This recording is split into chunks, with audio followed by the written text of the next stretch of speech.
सबको जय मसीह की। परमेश्वर का धन्यवाद हो। यीशु जिंदगी बदलता है प्रोग्राम के 6th एपिसोड में आप सबका स्वागत है। और आज के इस खास एपिसोड में खुदा के आदरणीय दास पास्टर जय कुमार जी हमारे साथ जुड़े हैं। आइए हम इनसे बात करते हैं कैसे खुदा ने इनकी जिंदगी को बदला है और कैसे खुदा इनसे अपनी सेवकाई को, अपने काम को जो है वो इनसे ले रहा है। तो खुदा के दास हमारे साथ हैं, आइए हम इनसे बातचीत करते हैं। पास्टर जी, जय मसीह की और जय बहुत मसीह बहुत स्वागत है आपका। जय मसीह की। जी, मैं शुरुआत यहीं से करना चाहूंगा। सबसे पहले जैसे हमारा प्रोग्राम का थीम है यीशु जिंदगी बदलता है, कैसे खुदा ने आपकी जिंदगी को बदला और कैसे आज आप खुदा की सेवा को कर रहे हैं, खुदा की खिदमत को आप कर रहे हैं। सबको जय मसीह की। जी। खुदावंत का धन्यवाद देते हैं कि आप हमारे साथ जुड़े हैं। जी। कि जैसे आपने बताया कि यीशु जिंदगी बदलता है। यीशु ने मेरे जीवन में भी अद्भुत रीति से काम किया कि जब मैं 16-17 साल का था, अपनी बुआ जी के घर में ऐसे प्रेयर करने चले जाना। ना कोई पासवान था हमारा, ऐसे क्रिश्चियनिटी परिवार में मेरा जन्म हुआ। 16-17 साल की एज में। हाँ, 16-17 साल की एज के बीच में ही मैं बुआ जी के घर में गया। उधर बड़ा प्रभाव था, जिन जैसे में कि जिन का प्रभाव था। हम्म। मेरी बुआ जी के बेटे के जिस्म में जब वो आता, प्रवेश करता, तो उसके कपड़े अपने आप फटने लगते थे और वो कच्चा मीट जो वो चबा चबा कर हड्डियों समेत खा जाता था। ओके। तो मैंने पापा के साथ बैठकर हम घर में ही प्रेयर वगैरह करते थे और काफी उत्साह था कि नहीं, मैं भी प्रेयर करूंगा। और जाना प्रेयर करना, उनके लिए अपनी बहनों को बोलना, उनको बोलना कि यीशु आपका जीवन के बीच में काम करेगा, आप एक बार यीशु को अपना जीवन देकर देखो। तो जैसे उनके घर में जाना अपने मम्मा पापा के साथ में, तो धीरे धीरे उस का प्रभाव जो था वो मेरे जीवन में होने लगा, बुरी आत्मा का। ओके। और मैंने जब रात को हम सो जाते थे, अचानक से ऐसे उठना, और साथ पापा होते थे सोए, उनको मैं कि ऐसे जब झकदम उठना, तो जो भी पास होता था उसको ऐसे दांत लगाने मिले, ओके सर। काटने को पड़ना। यानी देर रात हाँ, में आपने उठना और किसी को काटने की कोशिश करना। काटने की कोशिश करनी, जो भी मेरे पास होता उसके हाथ आ जाए, हाथ आता मेरे हाथ में तो, या कोई कैसे भी। तो ऐसे धीरे धीरे करते करते काफी समय बीतता गया, प्रभाव बढ़ता गया। तो फिर जो मेरे मम्मा पापा के पासवान थे वो पंजाब में थे, अजनाला में, जिसके द्वारा उन्होंने बपतिस्मा लिया, ओके। तौबा किया था। तो पापा हमें उधर ले गए, उन्होंने उपवास रखकर प्रार्थना की, उनके पास रहे भी, हम 1-2 रात रहे। फिर उन्होंने बोला चलो अब ठीक है, आप जाओ, कोई बात नहीं, अपने घर में जाकर आप प्रेयर वगैरह करो कंटिन्यू। ओके। तो कोई बात नहीं, ओके। 2 दिन आप वहां पर रहे हाँ, 2 दिन हम वहाँ रहे, अजनाला में। अजनाला में। जी। तो जब वापस हम आए अपने घर में, तो हमने अपने जो बेड थे वो बाहर निकाल दिया, हमने जमीन के ऊपर बिस्तरा लगा लिया, बैठकर पूरे परिवार ने प्रार्थना करनी। धीरे धीरे ऐसे में कि सब कुछ ठीक होने लगा। यानी कि जब आप वहां से 2 दिन के बाद वापस आए हाँ, तो घर का माहौल, घर के हालात हाँ, जो है एकदम से बदल गए। एकदम से धीरे धीरे में कि बदलने लगे। ओके। तो ऐसे में प्रभु के सेवक हमारे पास में आए, जी। क्योंकि कहीं इबादत में हम जाते नहीं थे, किसी चर्च के साथ कोई तल्लक नहीं था हमारा। ओके। तो पास्टर विक्की आए हमारे पास, जो प्रेम नगर के थे। वो जब आए तो उन्होंने मेरे को बोला कि आप हमारे पास आओ चर्च में। जी। नया नया सेवकाई उन्होंने मोहल्ले में, हमारे इधर मोहल्ले में शुरू किया था। उनके साथ ज्वाइनिंग हुई। उसने बोला आप बंदगी के बीच में आओ। बंदगी के बीच में मैं फर्स्ट डे गया, और जैसे लगन थी प्रभु यीशु के साथ में बचपन से ही। और जैसे ही मैं जाकर बंदगी के बीच में बैठा हूँ, गीत भजन चल रहे हैं, आराधना चल रही है, और एकाएक प्रभु का आत्मा का अभिषेक मेरे ऊपर आया। Praise the Lord. First day और प्रभु ने अपने पवित्र आत्मा की सामर्थ से मुझे भरा, अभिषेक किया। फिर बड़ा उत्साहित हुआ मैं कि पहले दिन ही प्रभु ने इतना बड़ा काम मेरे जीवन में किया है कर कि दिया। मैं एक परिवर्तन हो गया। आमीन, प्रेज द लॉर्ड। तो जब परिवर्तन हो गया तो फिर पास्टर जी के साथ में मैंने काफी मेहनत की इस मोहल्ले में। तब इधर कोई भी सेवक आते थे, लेकिन वो आते बंदगी करके चले जाते थे। ये फर्स्ट टाइम ऐसा था कि पास्टर विकी इस जगह पर आकर उन्होंने सेवकाई किया, उसके साथ मेरे को मौका मिला। जी जी, मैं चाहूंगा थोड़ा हाँ, सा पास्टर विकी आप के बारे में भी थोड़ी सी जानकारी हाँ। आप दीजिएगा उनके बारे में। तो पास्टर विकी जी जब सेवकाई के बीच में इधर आए हमारे पास, जी जी। अच्छा उसके साथ मेरा तालमेल था। उन्होंने मेरे को अपने चर्च का एल्डर घोषित कर दिया। ओके, तो ग्रेट। जैसे एल्डर घोषित किया तो उत्साह तो मेरे में था कि मैंने यीशु के लिए अपना जीवन को समर्पित किया है, तो उसी के लिए करना। तो पास्टर जी ने बोला कि आप विजिट करना, मैं जब तक आप मेरे आने से पहले आप बंदगी शुरू कर देना। जी जी जी। और मेरा ये होता था कि चाहे वो गर्मियां थी चाहे सर्दियां थी, उस टाइम ना एसी का समय था ओके। ना कुछ था। लोगों ने अपने घर में कूलर वगैरह लगाए होते थे, आपको मालूम है कूलर की काफी आवाज होती है। जी जी जी जी। तो मैंने दोपहर के समय घर से 3 बजे निकलना। मैंने ये नहीं सोचना कि नहीं यार मैं भी थोड़ी देर दोपहर के समय गर्मी आए तो रेस्ट कर लूं। जी। बड़ा बोझ होता था अपना निकलना घर से, घर घर जाकर सबको उनके बंद दरवाजों को खटखटाना, ओके। आंटी जी अंकल जी आओ बंदगी के ऊपर। अकेला ओके। व्यक्ति था मैं, एक भाई और था हमारे संजू, वो अब एक्सपायर हो चुके हैं। ओके। तो जाना लोगों के घर में, विजिट करना, जैसे जैसे विजिट करना शुरू किया, आज एक परिवार है, दो है, तीन है, धीरे धीरे प्रभु ने काफी काम किया, काम किया, प्रेज द लॉर्ड। आमीन। काफी काम किया। कि एक नौजवानों का झुंड 10-12 लड़कों का बन गया, ओ, प्रेज द लॉर्ड। 10-12 लड़कों का। उसमें काफी लड़के अभी भी मौजूद है। और विजिट करके सबके घरों से होते होते लास्ट उस घर में पहुंचना जहां इबादत थी। ओके। इबादत जाकर उनके साथ संगति करने। संगति करनी। कभी कभी किसी ने बिस्तरा लगाया होता था, कुछ लोग एडवाइज लेते थे कि पास्टर जी का बिस्तरा किस साइड लगाना है, कौन सी जगह से आसन लगाना है। फिर उनके साथ सारी उन्हें एडवाइज भी देना। और फिर पास्टर जी के आने से पहले मैंने उधर पहुंचना, हम्म। बैठना, प्रार्थना करनी। उनके आने तक सारा माहौल जो था आत्मिक होता था। वे आना, उसने थोड़ी देर वे भी बैठते, बाद में उन्होंने प्रचार करना पास्टर विकी जी ने। जी जी। तो खुदा का काम धीरे धीरे धीरे धीरे बढ़ता गया। आमीन, ये प्रेज है लॉर्ड। प्रभु की ओर से जो मुझे पवित्र आत्मा के द्वारा प्रोत्साहित साहस मिला था, उसे मैंने वेस्ट नहीं किया। जी जी जी। कि 10-12 साल मैंने पास्टर विक्की जी के साथ पूरा कंधे से कंधा मिलाकर सेवकाई में आप रहे। सेवकाई किया। तो फिर पास्टर जी उसके बाद कब आप बाइबल स्टडी के लिए चले गए, और कहाँ से आपने बाइबल स्टडी की, और कितना समय आपने वहाँ पर बिताया, और उसके बाद आपने आकर सेवा करना शुरू किया? पास्टर जॉनी जी हमारे पास इबादत करने के लिए आए। उन्होंने मेरे को बोला कि मैं बाइबल स्कूल खोलने लगा हूँ, जी तो जी। आप स्कूल के बीच में आपने ज्वाइनिंग करना है, बाइबल क्लास लेनी है, तो जी आपको जी। मौका है कि। तो मैं चला गया जब बाइबल स्कूल, बिना पापा को बताए पहुंचे उस जगह पर।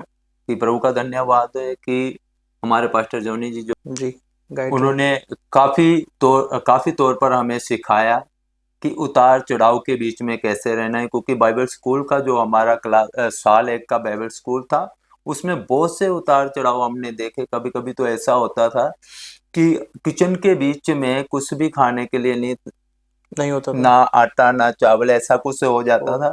फिर हम चने भून कर, चने पड़े होते थे, चने भून कर वो खाने हमने। ओ। उस उन हालातों को हमने देखा कि अगर वो विश्वास में इस कदर बड़े हैं, उनका विश्वास बड़ा है, तो हमें वो सिखा रहे हैं, हमें भी ऐसा ही बनना है। हम्म। दूध की कमी होनी तो हमने काली चाय बनाकर पीनी, ओके। कावा बनाकर पीना। हम्म। और बहुत बहुत तरीके से मैं कि चीजें रही, इस लेकिन एक डेडिकेशन था कि खुदा के लिए आए खुदा हैं के तो लिए हमने वचन सीखना आगे ही सीखना बढ़ना है, वचन सीखना ही है। है। जी जी। और उनका सिखाने का जो तरीका था वो हमें बहुत अच्छा लगा, कि जी जी। आज दिन तक हम उसी बात को लेकर चलते हैं कि एक परिवर्तन जो है ना, बदलाहट, वो किस रीति से आती है। हम्म। उन्होंने हमेशा एक ही बात हमें कही, जब भी उसका समय होता था क्लास लेने का, क्लास लेना, उसने एक ही बात बोलना कि जब मैं क्लास लेता हूँ, आपने बाइबल का वचन एक पढ़ लिया है, हम्म। उसके बाद आपका जो ध्यान है ना, वो मेरी ओर होना चाहिए, ताकि जो इधर की सामर्थ्य है वो आपके तक भी ट्रांसफर हो। पहुंचे, ट्रांसफर हो। जी जी बिल्कुल। आप तक भी पहुंचे। तो मेरा ध्यान यही था, सब अपने अपने में की तरीके से चलते थे, लेकिन मैंने हमेशा अपने पासवान की जो हमारा स्पिरिचुअल गाइडनेस है उसकी बात को फॉलो किया, उसको देखा।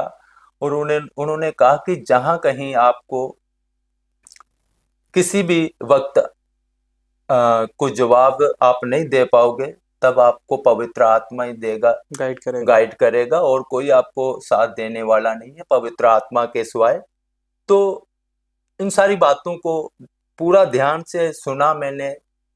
प्रैक्टिकल लाइफ के बीच में भी मैंने बहुत इस्तेमाल, बहुत जगह प्रभु के आत्मा ने इस कदर मुझे जी इस्तेमाल जी जी। किया कि तो जैसा पास्टर जॉनी जी ने, वैसा ही हमने किया।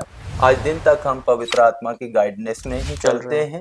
जी जी। और तो फिर जैसे पास्टर जी बाइबल कॉलेज रहा, आपने बताया कई सारी प्रॉब्लम्स वहाँ पर फेस करनी पड़ी, कई बार खाने का भी बहुत सारी दिक्कत रहती थी, लेकिन एक डेडिकेशन थी खुदा को लेकर कि नहीं, खुदा के वचन को सीखने के लिए हम यहाँ पर आए हैं, तो हमारा फोकस जो है वो सिर्फ प्रभु यीशु मसीह का कलाम है।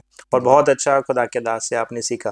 फिर जब आपने बाइबल स्कूल खत्म किया, उसके बाद जब आप वापस आए अपनी फैमिली में, आप वापस आए, जैसे आपने कहा कि आपके जो फादर हैं उनको कहीं ना कहीं शुरू में पहले वो पसंद नहीं करते थे कि आप बाइबल कॉलेज आए, वहाँ पर आप सीखें, लेकिन बाद में वो भी एग्री उन्होंने कर दिया। तो फिर आप जब वापस आए, फिर कैसे आपने सेवा को जो है वो शुरू किया, और कितने उस समय लोग थे, और कैसे खुदा ने आपको इस्तेमाल किया? हाँ, जैसे ही बाइबल कॉलेज मेरा खत्म हुआ, थोड़ी देर मैंने पास्टर विक्की जी के साथ फिर से संगति किया। ओके। और संगति करते करते फिर प्रभु का आत्मा ने जैसे गाइड किया, ये हमारे पास ही रेलवे कॉलोनी है, जी उधर मैंने जाना शुरू किया।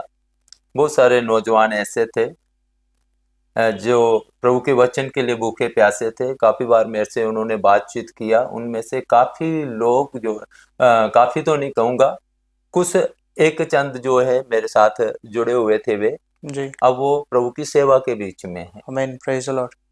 अब वे प्रभु की सेवा के बीच में, जब मैं उस जगह पर पहुंचा तो एक परिवार मेरे को ऐसा मिला जिन्होंने अपने घर में मुझे एक्सेप्ट किया, कबूला। जी जी। और प्रभु ने उनके जीवन में बहुत सारे काम किए ऐसे कि उनकी बहू के घर में बच्चा होने वाला था। बोलते रहे दुआ करो दुआ करो, दुआ किया उनके लिए। प्रभु ने उनकी बहू के घर में बेटा आमीन, बख्शा, प्रेज द लॉर्ड। और वो नाम भी उस बेटे का मैंने ही रखा। ओके। तो ऐसे गॉट बहुत सारे और भी मैं कि उस जगह पर गवाहियां हैं कि प्रभु सब कुछ करने की सामर्थ रखता है। एक लड़का था जो घर से भागा हुआ था, ओके। उसके लिए प्रार्थना करना शुरू किया, वे भी वापस आया। बाद में मेरे साथ उसने संगति रखा, काफी हम्म। काफी जगह से घूम फिर कर क्वेश्चन, उसके दिमाग में बहुत सारे क्वेश्चन ऐसे उठते थे कि हाँ, ये वचन का वो काफी ज्ञानी था। ओके। सारी जगह से उसने क्वेश्चन करते करते करते करते लास्ट उसने मेरे पास आ जाना। जी जी। तो बोलना, पास्टर जी मेरे को किसी ने भी अच्छा आंसर अभी तक दिया नहीं है। नहीं, तो लास्ट में आया हूँ आपके पास कि चलो पास्टर जी के पास चलते हैं, कोई अच्छा हमें सीखने को मिल जाएगा।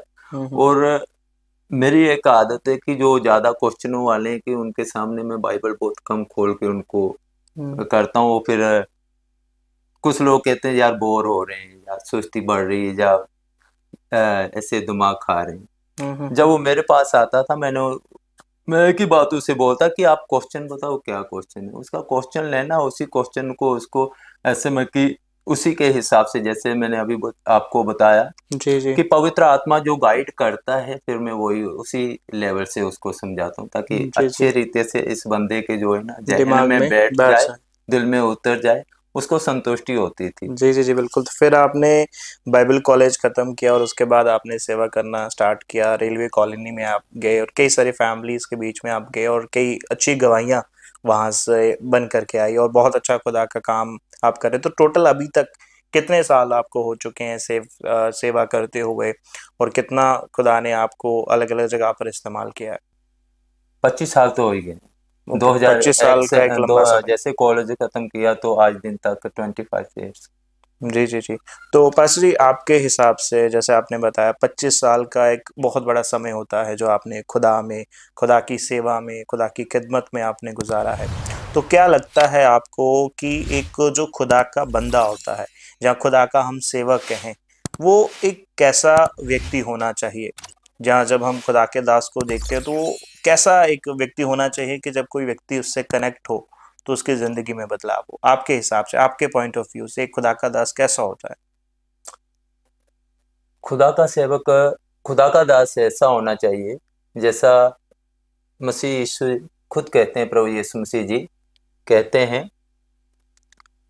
जब हम मत्ती 11 का 28 पढ़ते हैं तो उसमें उसने कहा है बहुत सारे, एक बात पर ध्यान देते हैं कि यीशु ने कहा है, बोझ के दबे लोगों मेरे मेरे पास पास आओ। आओ, मैं तुम्हें आराम दूंगा, विश्राम दूंगा।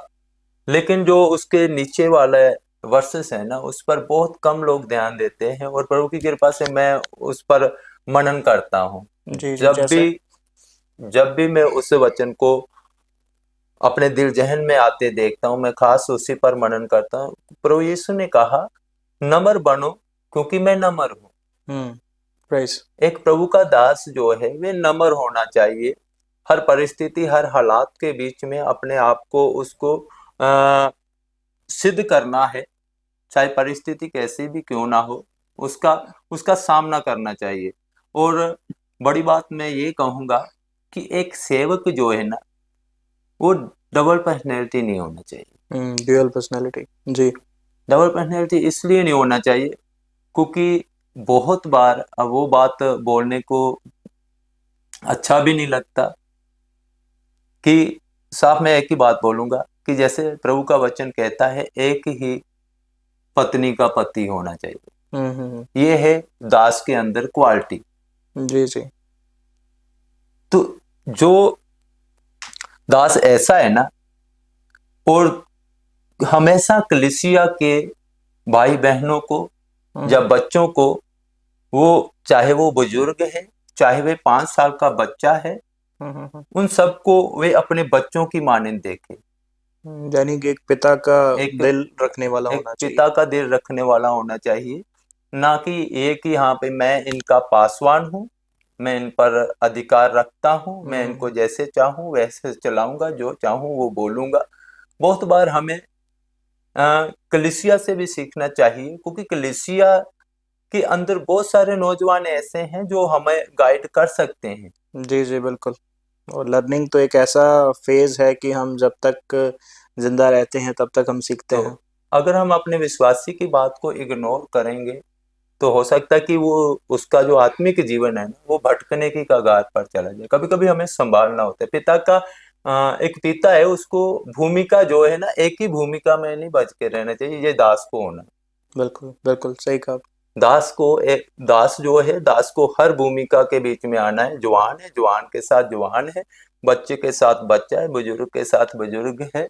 ना कि हम अपने ही लेवल को लेकर चलें कि हाँ मैं पासवान हूँ, मैं ये हूँ, तो मेरे ही हिसाब से सब कुछ चलना चाहिए। जी जी जी बिल्कुल। यानी कि ठीक है। आपको हर एक आकार में ढलना जो है वो आना चाहिए। और खुदा के दास की एक बड़ी अच्छी क्वालिटी पास्टर जी ने बताई कि एक ऐसा होना चाहिए कि जैसा भी बर्तन उनके पास आए उस बर्तन में डल जाने की क्वालिटी जो है खुदा के दास में होनी चाहिए। इससे पहले कि हम ये कन्वर्सेशन खत्म करें पास्टर जी, मैं जानना चाहता हूँ क्या संदेश या क्या मैसेज जो है वो खुदा ने आपके मन में डाला है, जो आप पूरी दुनिया भर से लोग आपको देख रहे हैं, उनको आप मैसेज जो पहुंचाना चाहते हैं? जब हम रोमियो की किताब, रोमियो चैप्टर 4 पढ़ते हैं, उसमें सारा का सारा सारांश जो है इब्राहिम के विश्वास के विषय में कहा गया है जी जी।